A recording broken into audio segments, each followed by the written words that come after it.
Good morning, everyone. It is May 2nd, and I'm finally getting out here to do a video. Here's what not to do when you make a new hoop house. I have one over there, two, and see how I have a pole straight down the middle? Do not be tempted to put two more on the sides of that because water will pool in the plastic. Trying to it'll pool in the plastic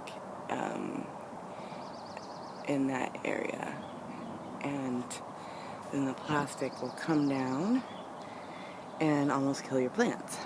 So today I will be removing those and just leave the center pole. But anyway, on to more exciting things. I planted this bed 2 weeks ago. It's my new bed.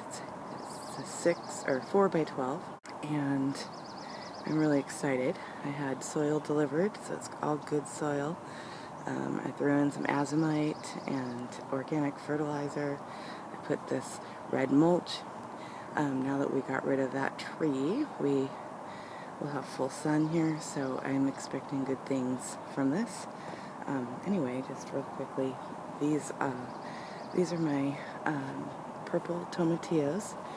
I started most of these starts. I started all of these by seed. There's a couple I bought, but all the tomatoes, the tomatillos, my jalapeno, marigolds. I believe I started them all March 3rd. So, and then I transplanted them outside 2 weeks ago. So, and here's the difference between planting them in 6-packs, like those two, and a 4-inch pot. So I've known that in the past, but I'm definitely gonna just do that forevermore. Look how much bigger and stockier that is. And it takes up more space, but it's worth it. So there's a yellow summer pack squash. There's seeds there for some more. Last week I planted beans in here, so these are going to be yellow wax. They're the only ones not up yet. Purple or burgundy, and then these are Blue Lake pole, and then I started that pinto inside, but there's going to be some more pintos, as you can see, coming up. Watermelon, cantaloupe, I can't remember all the varieties. 2 pumpkins. My plan is to just have them trail over into the yard. That corner one is a butternut. That's a zucchini, and there's going to be another zucchini, and I'm going to have it trail in the yard. That worked well last year when I planted them in my little kiddie pools over there. So I know it doesn't look like a lot of space, but actually it's going to work out really well. This is a Sweet 100 or a Sweetie and a pear. I think the bigger one's a pear. And then, I think I put 2 patty pans in here. This is my jalapeno. I was discouraged because I've started peppers from seed for years, and they're never big enough. They never do well. So I only started 2 this year from seed, and we'll see how it goes. And the rest I bought. These are Hungarian wax. I like them. They're not too hot, but they're hot enough. Where am I? So, yeah. Oh, actually, I think I just have 1 Hungarian wax. The rest are in the other bed. That's okay. And then there's a little bell pepper. I don't know how it's gonna do. Okay, so I love Sweet 100s, so I bought these. I didn't have seeds for those. I can't remember what all these are, but there's a Cherokee, Brandywine, Black Krim, German Johnson. There's a couple Early Girls that I bought, and look at that. I'll go around the other side. Got some flowers already. I bought this one a couple weeks ago. Mortgage lifter. Now the stem looked like it was starting to rot on my mortgage lifter. It's looking better now, but I've never had that happen before. it looks okay. Plan is to single stem them like I did last year, which worked really well for such close spacing. I'm really excited to see how the heirlooms do. This is the last year I am planting all these tomatoes, and especially heirlooms. So if this doesn't work with the great soil, putting the plastic back up, because it doesn't get that hot here in the Pacific Northwest, then I will stick to cherry tomatoes because I know those work. So here's the other makeshift bed I made last year. I really tilled the heck out of it this year and added more soil. I got 2 yards of soil, a compost mix. I have that much left. It's wonderful. I wish I had done that years ago instead of hauling bags and you don't know what you get. So it was well worth the $99 to have it delivered. Here's a couple more pumpkins. I think there's a New England and a jack-o'-lantern in there, and then in between that poor pathetic thing is my eggplant, and then some more of the heirlooms, and these were all started by seed.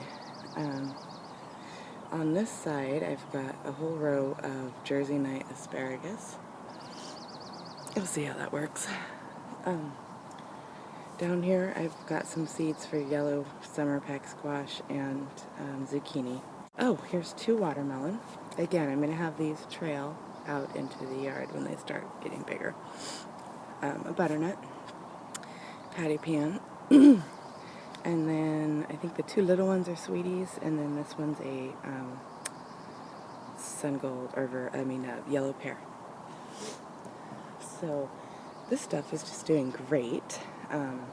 I bought transplants in February, so the 3 outside kales, Jacinto kales, are my transplants. The rest are my called smooth leaf kale that I started from seed. Those are overwintered collards that are kind of taken over. They're starting to flower, so I'm going to pull them out to give the kale that's around them some more light. Here are my onions. And then I had potatoes in here last year, so surprise, there's a potato coming up. I don't have the heart to pull it out. I'm going to leave it. These are red globe onions that overwintered. The ones in the corner there, though, I bought from start. But these are my overwintered ones. And then I took some that I still had left over in storage in the house. Just little teeny ones, and stuck them in the ground, and look at that. So if this is successful, that's what I'm going to do. I'm just going to save my small ones from the previous year and do that. I mean, it's just wonderful. Onions are something I struggle with. I've read lots of information. I still can't manage to do it. Here's some curly kale I started. All of this stuff's been out here for several weeks now. And then again, same thing with the Walla Walla onions. These are all overwintered. And then the real thick ones with lots of stems are the little ones that I grabbed from inside and stuck in the ground several weeks ago. I bought these garlic because the squirrels dug up all my seeds, or my bulbs from last year. My blueberry that I bought several weeks ago. It's got leaves and little flowers. And then these potatoes are going nuts. I've topped them off several times, and this is the end. I don't have any more room, so they've got several inches, though, in there. I think that pot was only half full when I first planted them. Here's my, not asparagus, artichoke. And it is probably tripled in size. I love it. It's awesome. I'm sad, though, because some of the bottom leaves are doing that, and I don't know why. I hope that it doesn't mean anything, and I get really great asparagus this year. I'm experimenting. I threw some potatoes in there, and then in that bucket that got busted when the tree came down. Here are my strawberries that I just bought a couple weeks ago. Well, the ones in the back are June bearing, and I've had those for several years, and they do really well, but I didn't know until this year that there was a difference, and that you can actually buy everbearing, which is what all of these in the middle are, which is what I would prefer, so that I could have a continuous supply, or at least 2 big crops of strawberries. So I couldn't resist. I had to buy these. These are purple, what are they? Purple striped garlic. So, and then this is going to be fun. I just scattered in here some quinoa seeds. I'm really curious to see how that works. So I've already started eating celery. If you have not tried growing celery, you really must. It really does like cold weather, so it really truly is a spring plant, even a mild winter plant. It is the most delicious vegetable, in my opinion. One of the most delicious that you can grow. So that's why I grew a lot of it this year. It's just wonderful. And then Swiss chard and all of these brassicas. They're probably either broccoli or cauliflower I dug up from other areas when I was planting my summer vegetables. So we'll see what happens.